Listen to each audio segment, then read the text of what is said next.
నమస్తే. ఇన్నాళ్ళు నన్ను సపోర్ట్ చేస్తూ, ఎంకరేజ్ చేస్తూ మీ ప్రేమని నాకు అందిస్తున్న ప్రతి ఒక్కరికి కృతజ్ఞతలు. అలాగే ఈ వీడియో కూడా ఖచ్చితంగా మీకు ఉపయోగపడుతుంది. లైక్, షేర్ అండ్ సబ్స్క్రైబ్ చేసి మీ సపోర్ట్‌ని నాకు అందించండి. అలాగే ఈ వీడియో పట్ల మీకున్న అభిప్రాయాన్ని కామెంట్ సెక్షన్‌లో కామెంట్ చేసి తెలియజేయండి. ఇప్పుడు వీడియోని చూద్దాం.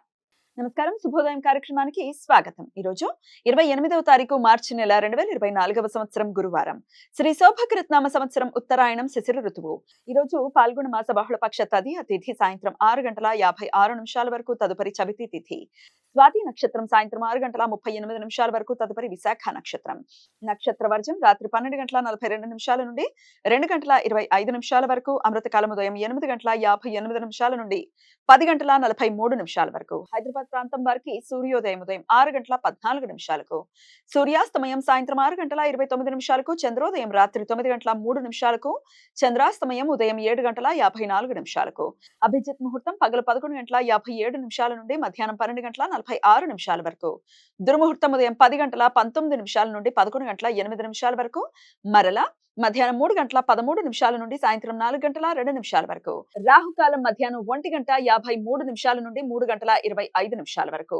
గుళిక కాలం ఉదయం 9:17 నుండి 10:49 వరకు.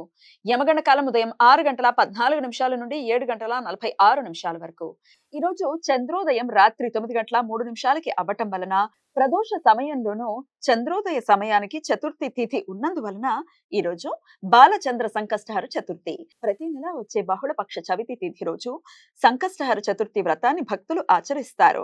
పాల్గొన మాసంలో వచ్చే బహుళపక్ష చతుర్థి తిథిని బాలచంద్ర సంకష్టహర చతుర్థి అని పిలుస్తారు. ఈ రోజు భక్తులు ఉపవాసం ఉండి మట్టి వినాయకుడిని పసుపు బియ్యపు పిండితో వేసిన ఆగమ పీఠం మీద ప్రతిష్ఠించి గరికతో షోడశోపచార పూజలు చేసి ఉండ్రాళ్లను నివేదిస్తారు. ఈ సంవత్సరంలో వచ్చే ఆఖరి సంకష్టహర చతుర్థి. జీవితంలో ఎదురయ్యే అన్ని ఇబ్బందికర సమస్యలు అధిగమించడానికి భక్తులు ఈ వ్రతం ఆచరిస్తారు. శుక్ల యజుర్వేద సాంప్రదాయం ప్రకారం ఈ రోజు బ్రహ్మ కల్పాది. ప్రతి కల్పాది రోజున పితృదేవతలకు శ్రార్థ కర్మలు ఆచరించడం సాంప్రదాయం. ఈ రోజు ఛత్రపతి శివాజీ గారి జయంతి. ఈ సమాచారాన్ని మనకు అందించిన వారు మేడికొండూరు విశ్వనాథ్ ప్రసాద్ గారు. ఆయనకు కృతజ్ఞతల్ని తెలియజేస్తూ గణపతి స్మరణతో సమస్త సన్మంగళాని భవంతు. నమస్కారం.